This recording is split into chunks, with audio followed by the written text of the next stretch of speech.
ಬಗ್ಗೆ ಕಾಡಲ್ಲಿ ಇಟ್ಕೊಂಡು ಒಂದು ಆರೋಪ ಮಾಡಿದ್ದಾರೆ. ನೀವು ನೋಡಿರ್ಬೋದು ವೈರಲ್ ಆಗಿದೆ.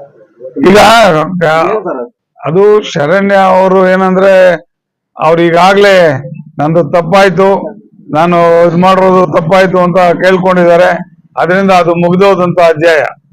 ಯಾಕೆಂದ್ರೆ ಈಗ ತಾವೇ ಗೊತ್ತಿರೋ ರೀತಿ ನಮ್ಮ ತಿರುಪತಿಯಲ್ಲಿ ಲಡ್ಡು ಮಾಡೋದಿಕ್ಕೆ ಹಲವಾರು ವರ್ಷಗಳಿಂದ ನಮ್ಮ ತುಪ್ಪನ ತಗೊಳ್ಳದೆ ಬೇರೆಯವ್ರ ತುಪ್ಪ ತಗೊಂಡು ಅದರಲ್ಲಿ ಪ್ರಾಣಿ ಕೊಬ್ಬು ಅವು ಇವು ಬೆರೆಸಿ ಎಲ್ಲ ಕೂಡ ಅದು ಸಿಕ್ಕೋಗಿರುವಂತಹ ವಿಚಾರನ ನಿಮ್ಗೆ ಗೊತ್ತಿರೋದೆ.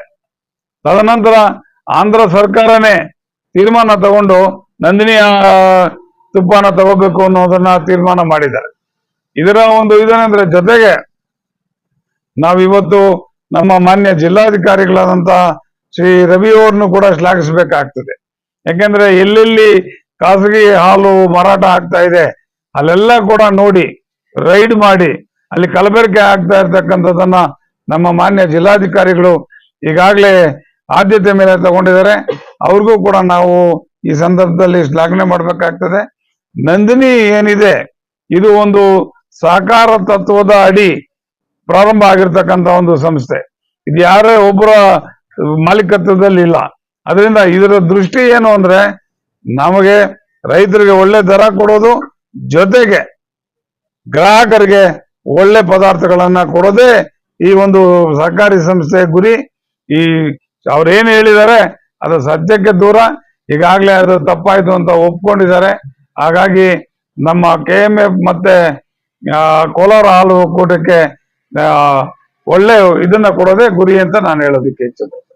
ಸ್ಟಾರ್ಟ್ ಆಗಿದೆ. ಗೋಶಾಲೆ ಈಗ ನಾವು ನಮ್ಮ ಒಂದು ಕೋಲಾರ ಹಾಲು ಒಕ್ಕೂಟದಿಂದ ಮೇವಿನ ಕೊರತೆಯನ್ನ ಮನಗಂಡು ಈಗಾಗಲೇ ನಾವು ಯಾರು ತಮ್ಮ ಹೊಲದಲ್ಲಿ ಮೆಕ್ಕೆಜೋಳನ ಇವನ್ನ ಹಾಕೊಳ್ತಾರೋ ಅವರಿಗೆ 3,000 ರೂಪಾಯಿ ಪ್ರೋತ್ಸಾಹ ಧನವನ್ನ ಕೊಡ್ತಾ ಇದೀವಿ. 3,000 ರೂಪಾಯಿ ಪ್ರೋತ್ಸಾಹ ಧನವನ್ನ ಕೊಟ್ಟು ಸಬ್ಸಿಡಿ ದರದಲ್ಲಿ ರೈತರಿಗೆ ವಾಟರ್ ಸಿಕ್ಕೋ ರೀತಿ ಮಾಡಿದೀವಿ ಈಗಾಗಲೇ.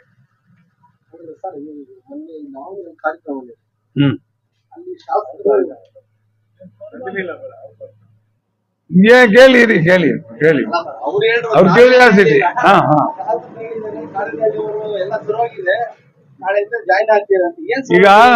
ಈಗ ಕಾಡೇನಹಳ್ಳಿವರೆಗೂ MLA ವರ್ಗೂ ಆಗ್ಲಿ ನಮ್ಮ ಮಿತ್ರರಾದಂತ ಶ್ರೀನಿವಾಸ ರೆಡ್ಡಿ ಅವರು ಸರಿ ಹೋಗುವಂತದ್ದು ಏನಿಲ್ಲ.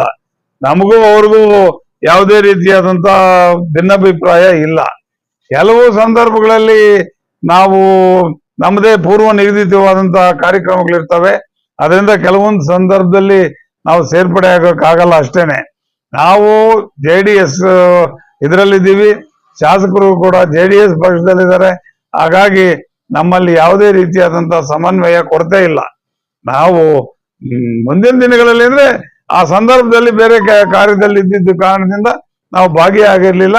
ಮುಂದಕ್ಕೆ ಇನ್ನು ಚುನಾವಣೆಗಳು ಎಲ್ಲ ಬರ್ತಾ ಇದೆ, ಎಲ್ಲ ಒಗ್ಗಟ್ಟಾಗಿ ಮಾಡುವಂತ ಸಂದರ್ಭ ಇರ್ತದೆ. ಸರ್, ಈಗ ಹೊಸ ಪ್ರಯತ್ನ ಏನು ಎಲ್ಲಿ ಪ್ರಾಬ್ಲಮ್ ಇದೆಯೋ ಅಲ್ಲಿ ಒಂದು ಮೊಬೈಲ್ ಅಧಿಕಾರಿಗಳಿಗೋಸ್ಕರ ಬಸ್ ಮಾಡಿ ಒಂದು ಪ್ರವಾಸ ಮಾಡುವಂತ ಕಾರ್ಯಕ್ರಮಕ್ಕೆ ಶಾಸಕರು ಈಗಾಗಲೇ ಅದನ್ನ ನಾನು ಇದ್ರಲ್ಲಿ ನೋಡಿದೆ, ನಿಮ್ ಯೂಟ್ಯೂಬ್ ಅಲ್ಲೇ ನೋಡಿದೆ.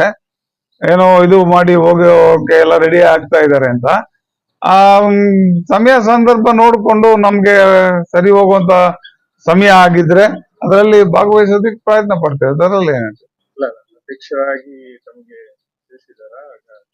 ನನಗೆ ತಿಳಿಸಿದ್ದಾರೆ ಈ ತರ ಅಲ್ಲಿಗೆಲ್ಲ ಹೋಗ್ಬೇಕು, ಸಮಸ್ಯೆಗಳ ನಿವಾರಣೆ ಮಾಡಬೇಕು ಅಂತ ತಿಳಿಸಿದ್ದಾರೆ. ಆ ಒಂದು ನಿಟ್ಟಿನಲ್ಲಿ ಸಮಯ ಇದ್ದಾಗ ಎಲ್ಲಾ ಕಡೆ ಹೋಗೋದಕ್ಕೂ ನಮ್ದೇ ಆದಂತ ಒಂದು ಕಾರ್ಯಚಟುವಟಿಕೆಗಳು ಇರೋದ್ರಿಂದ ಎಲ್ಲೆಲ್ಲಿ ಸಾಧ್ಯವಾಗ್ತದೋ ಅಲ್ಲೆಲ್ಲ ಹೋಗೋದಕ್ಕೆ ಪ್ರಯತ್ನ ಪಡ್ತೀವಿ.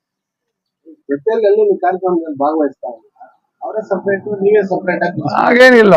ಈಗ ಶಾಸಕರು ಬಿಸ್ನೆಸ್ ಫೀಲ್ಡ್ ಅಲ್ಲಿ ಇರೋರು ಹಲವಾರು ಕಾರ್ಯಕ್ರಮಗಳು ಅವ್ರಿಗೆ ಇರ್ತವೆ. ಆ ಒಂದು ನಿಟ್ಟಿನಲ್ಲಿ ನಮ್ಗೇನ್ ಕೆಲವೊಂದು ಜರೂರಾಗಿ ಮಾಡುವಂತ ಕಾರ್ಯಗಳಿರ್ತವೆ. ಆ ಸಂದರ್ಭದಲ್ಲಿ ಅವರು ಬರೋಕ್ಕಾಗಿರಲ್ಲ, ನಾವು ಕೆಲವೊಂದು ಸಂದರ್ಭದಲ್ಲಿ ಹೋಗಕ್ಕಾಗಿರಲ್ಲ ಅಷ್ಟೇನೆ.